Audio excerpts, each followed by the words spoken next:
I still remember the moment I saw the hotel room door creak open. It was late past midnight, but I wasn't exactly sleepy. My stomach was in knots and every muscle in my body felt tense, like I was waiting for something terrible to happen. I had gone there to surprise her, my fiancée, Sarah, and instead I found her with my best friend, Mike. The scent hit me first, a sharp mix of cheap perfume and something else, something darker. I stood frozen in the doorway, the faint glow of the bedside lamp illuminating their bodies tangled together. Sarah was pressed against the headboard, her hair messy, cheeks flushed, eyes wide with surprise. Mike was leaning over her, his face so close I could see the beads of sweat on his forehead. My heart thumped so loud I thought everyone in the world could hear it. My hands clenched into fists. I could feel a scream building up, but I swallowed it down, trying to stay calm. I was only there to surprise her, but instead I was witnessing what I'd suspected for weeks: betrayal. "Sarah," I managed to rasp out, voice thick with disbelief. "What? What is going on here?" The look on her face was pure panic. She scrambled to sit up, pulling the blanket over her legs like it could somehow hide what she'd been doing. Mike looked just as guilty, eyes darting between her and me, as if he was trying to figure out how to escape. Sarah's voice trembled as she tried to come up with an excuse.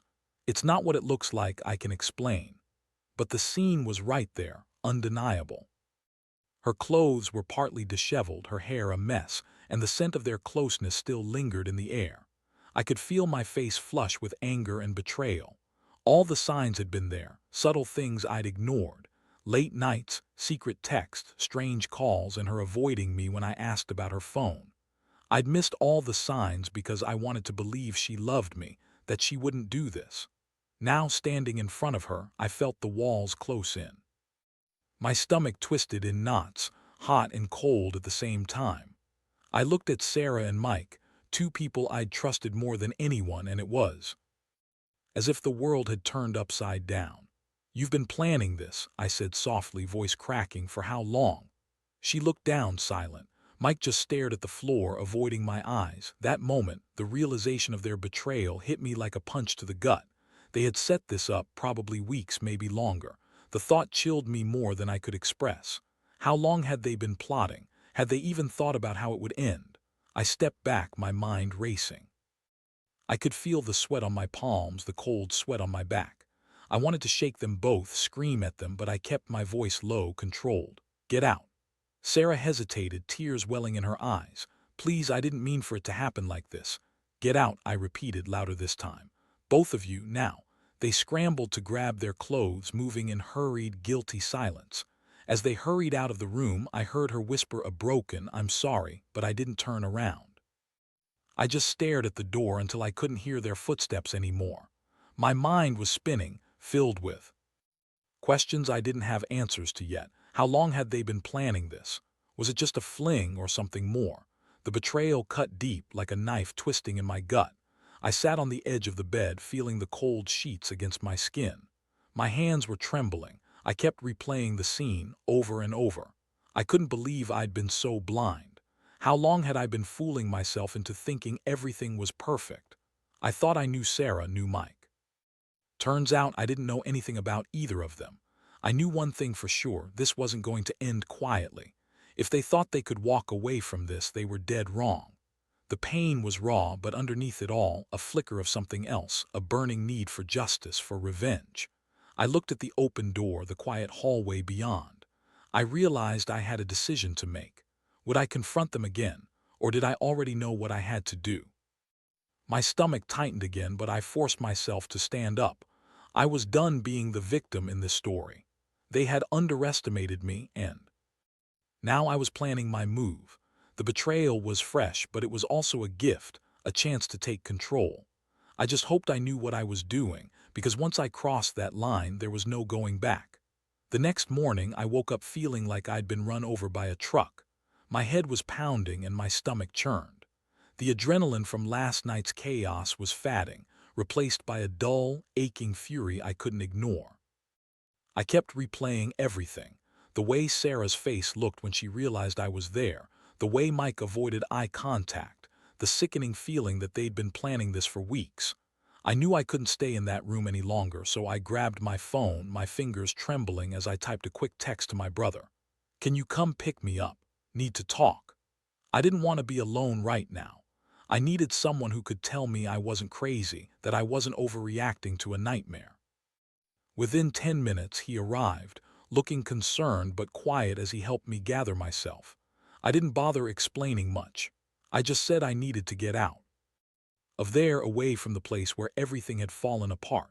We drove in silence, the city waking up around us, but all I could focus on was the heavy weight pressing down on my chest. When I finally reached his place, I poured myself a glass of bourbon, despite knowing it wasn't the best idea. The rich burn of alcohol flooded my senses, trying to drown out the storm inside. I sat on his couch, staring at the wall, trying to piece together what I'd do next. That's when I decided. No more waiting around, no more pretending I didn't see what was in front of me. I had to take back control. I pulled out my phone and crafted a plan. I would confront Sarah and Mike, but I wouldn't just do it in a shouting match. I wanted to make sure they understood how deeply they'd screwed me over. If they thought I'd be the spineless guy they could betray and then forget about, they'd better think again. First, I needed evidence. I was going to dig into their lives, find out what they'd been hiding, how long they'd been planning this. I remembered a few things I'd seen that didn't seem right: hidden messages, strange late-night calls. I started going through my phone, checking every message, every call log, every social media notification I'd missed. Then I remembered something. Sarah had been acting weird about her phone lately, constantly hiding it or turning away when I got close. I'd brushed it off at the time, thinking she was just protective of her privacy, but now I saw it was a red flag. I started to dig deeper into her social media accounts, her texts, her emails. I knew it was risky, but I needed proof of what she'd done, and I wasn't going to let her get away with hiding it. As I sifted through her accounts, I found messages between her and Mike. Not just the obvious, but intimate ones, flirty, suggestive, planning. I saw the dates. They'd been talking for months, prepping for this moment. My stomach twisted. I'd been so blind, so caught up in the illusion of our life together, and all the while, they'd been plotting their betrayal. I also found out about other little things: secret meetings, private dinners, texts designed to hide their affair. It was like a spider web, and I was the fool caught in the middle of it. My chest tightened and I felt the heat rising in my cheeks. I clenched my fists, feeling the sting of betrayal intensify. That's when I knew I couldn't just confront them blindly. I had to have everything ready. I was going to show them I'd found their skeletons, and I'd make sure they understood the consequences. I wasn't just angry, I was furious, and I was about to take control. I planned out my next move. I'd wait until they thought I'd moved on, then I'd make a calculated move to expose their lies. I had a few tricks up my sleeve, some evidence I'd uncovered, enough to make them think twice about keeping their secret. I sat back, took a long breath, and looked out the window. The city was waking up, people rushing past, oblivious to the storm inside me. But I knew one thing for sure. This wasn't just about revenge anymore. It was about reclaiming my dignity, about ending the farce they'd been running. They'd betrayed me, and now I was going to make sure they paid the price. I wasn't sure exactly how yet, but I was confident. In one thing, I was done being the victim. This was war, and I was ready to fight. That afternoon, I started putting my plan into motion.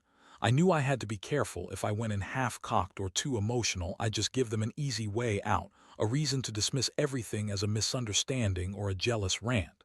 No, I needed to be calculated, cold, precise. I reached out to an old friend, someone I knew had a knack for digging up dirt.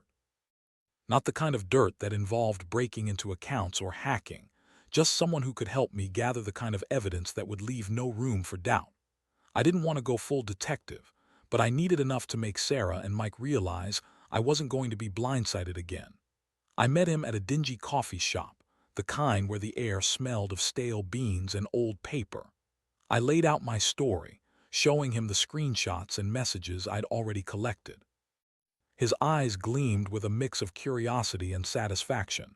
"You want me to keep an eye on her, see if she's hiding something still?" he asked, leaning forward. "Exactly. I want to know if they're planning to run or if they've got backup plans I don't know about, I said, voice tight. Whatever it takes, I want to catch them off guard, make them realize I'm serious. He grinned. Got it. I'll let you know as soon as I find anything, but you're sure you want to do this? Once you go down this road, there's no turning back. I looked him dead in the eye. I can't let them ruin me, not after everything. If I don't do this, I'll always wonder what I missed. This ends today. That night, I kept a close eye on Sarah's social media profiles, her location tags, her messages. It was nerve-wracking, but I was determined. Every time her phone buzzed, my stomach flipped. I felt the cold sweat on my palms, the ache of betrayal clawing at my chest, but I stayed focused. Later that evening, I received a message from my friend. She's still in town. Planning to meet Mike tomorrow, probably to finalize everything. Looks like they're planning to run away together. Or at least, that's the plan for now. The words hit hard. My mind spun. How long had they been planning this? And how many other lies had they told me? I couldn't believe I'd been so blind for so long. The betrayal felt like a punch to the gut, sharp, unforgiving. I knew I had to confront her soon. I couldn't let this go on any longer. I had to let her know I wasn't the fool she thought I was. Tomorrow, I decided I'd be face to face with her, ready to expose everything. I had proof now, enough to make her realize that her secret was no longer safe. That night, I sat on the edge of my bed, feeling the weight of what I was about to do. My stomach was a mess of nerves and anger. I clenched my jaw and told myself I was doing this for respect for myself.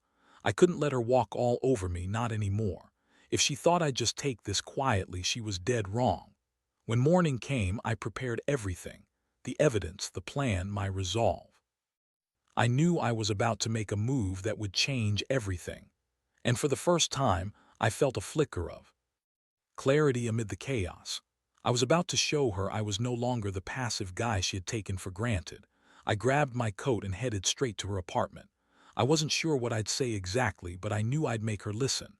The game was on now. They thought they could betray me and walk away, but I was ready to turn the tables. I was tired of getting played. It was time to end this farce once and for all. I knocked on her door, and for a moment there was silence. Then the door swung open. Sarah's face was pale, her eyes wide with that same nervous guilt I'd seen last night. She clearly wasn't expecting me. Honestly, I don't think she expected me to come so prepared. I stepped inside before she could say anything. The apartment was small but cozy, fake flowers on the table, a few scattered clothes, the faint scent of vanilla lingering in the air. I took a slow breath, trying to keep my voice steady. "You've been hiding a lot," I said, holding up my phone with all the evidence I'd collected. "I know everything about you, Mike. The plans, you've been planning this for months." Her eyes darted to the phone and she immediately tried to snatch it away. "You don't understand," she started, voice trembling. "No," I cut her off, voice low but firm. "You don't get to explain this away. You betrayed me, Sarah. You and Mike, how long has this been going on?" She hesitated, then looked away, biting her lip. "It wasn't supposed to happen like this," she whispered. You didn't mean to sleep with my best friend." I interrupted sharply. "Come on, that's a load of crap. I've got messages, calls, secret meetings. How long, Sarah? How long have you been lying to me?" She looked guilty, eyes brimming with tears. "It started a few months ago. I was lonely and Mike was there." "Liar," I snapped, my heart pounding. "You knew exactly what you were doing. You planned this. You've been lying every day, pretending everything was fine." Her hands shook as she tried to speak, but I didn't want excuses or apologies. I'd heard enough. I set my phone down on the table, the screen still flashing with their secret messages. "I want you to understand something. This isn't just about cheating, it's about respect, or rather the lack of it." Her tears spilled over and she looked like she wanted to say more, but I was done listening. I reached into my pocket and pulled out something I'd prepared, an envelope with the evidence carefully printed and sorted. "Here's everything, proof that you and Mike knew exactly what you were doing. I want you to see it all." She stared at the papers, her hands trembling. "Please." "I didn't mean for it to hurt you this much," she whispered. I took a step back, feeling a mix of disgust and resolve. "You thought I was blind, didn't you? That I'd never find out? Well, I did, and now I want you to decide. Are you really going to keep pretending this isn't happening, or are you finally going to own up?" She looked at the evidence, then at me, eyes filled with regret and shame. "It's over," she finally whispered. "I swear." Good, I said, because I'm done. You want to lie or deny, that's your problem, but I'm walking away and I'm taking everything that's mine. I handed her the envelope, turned, and walked out without another word. The apartment door clicked shut behind me with a harsh finality. I didn't look back. No reason to. I had what I needed, and I knew I was finally taking control of the wreckage she'd left behind. My stomach still clenched from the betrayal, but at least I had clarity now. I'd done what I had to do. No more hiding, no more pretending. The truth was out, and I'd face what came next. I knew they'd try to spin it, deny everything, maybe even come after me, but I wasn't going to let that stop me. I'd uncovered enough. It was time to settle the score. After I left her apartment, I felt strangely numb. All the adrenaline and anger from earlier had drained out, leaving behind a hollow ache. I knew I'd done what I needed to do, but it didn't make it any easier. The betrayal was raw, cutting deep into my chest. I walked straight to my car, clutching the envelope tightly, feeling every bump in the road jar my nerves. I was finally in control, but inside I was a mess of conflicting emotions, hurt, rage, and a strange sense of relief. Once I was alone, I sat in my car and took a deep breath. The city was bustling around me, people oblivious to the storm inside me. Slowly, I pulled out my phone and dialed my best friend, Dave. He was the one person I trusted enough to tell everything to, the guy who'd seen me through good times and bad. "Hey," he answered, voice rough from sleep. "What's going on? You sound like you've been run over." I hesitated for a moment, then cut straight to it. "I found her, Dave, Sarah with Mike last night. In their hotel room they were doing things they shouldn't have been doing." My voice felt hoarse as I spoke. "I caught them red-handed." There was silence on the other end, then, "Shit. That's brutal, man. How the hell did you even get there?" "I didn't plan it," I admitted. "I was just there to surprise her, and I walked in on her with Mike." All this time I kept thinking I was crazy, but it was right there, plain as day. "Wow," Dave said softly. "That's a whole lot of betrayal, but listen, what's your next move?" I ran a hand through my hair, feeling the weight of everything. "I've got proof now.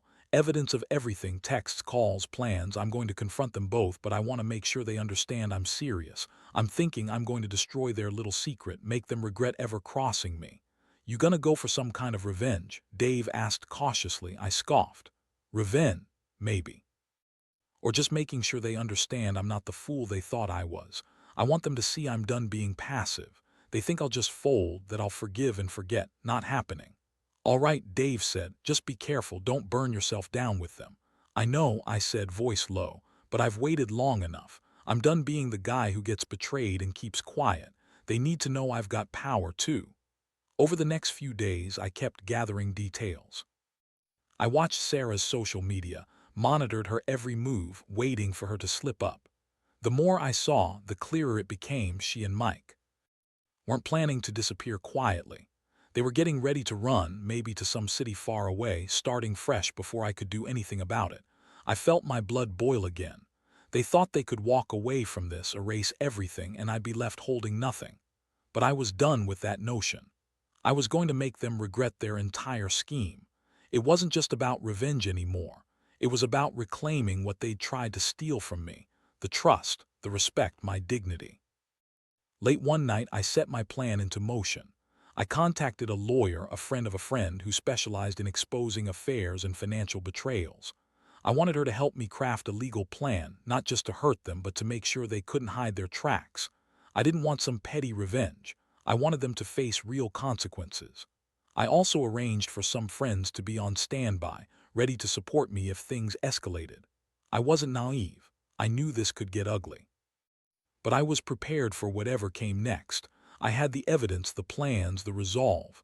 This was my shot to turn everything around.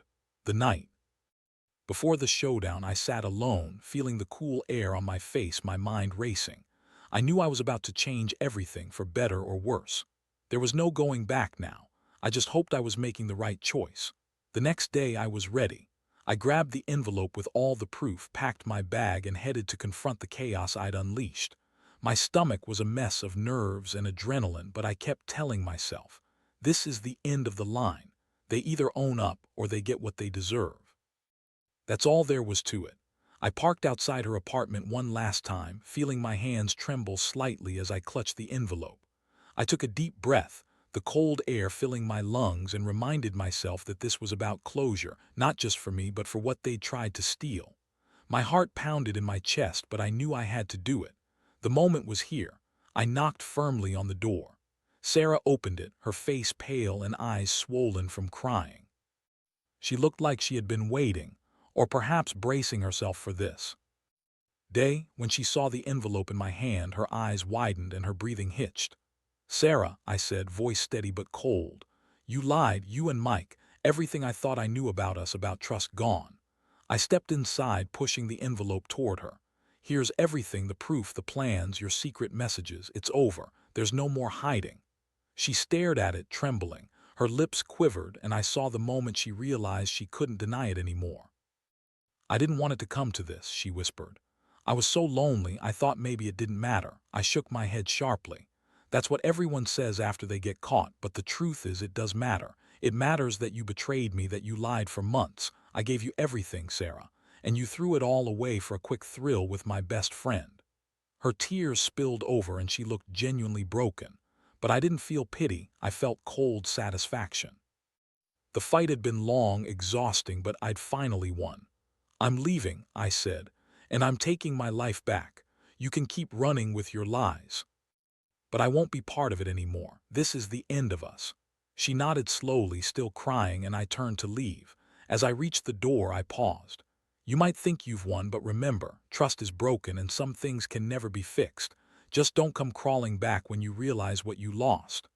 I stepped out into the street, feeling lighter than I had in months. The weight of the betrayal was gone, replaced by a strange sense of liberation. I drove away from her apartment, leaving behind the shattered remnants of a life I once believed in.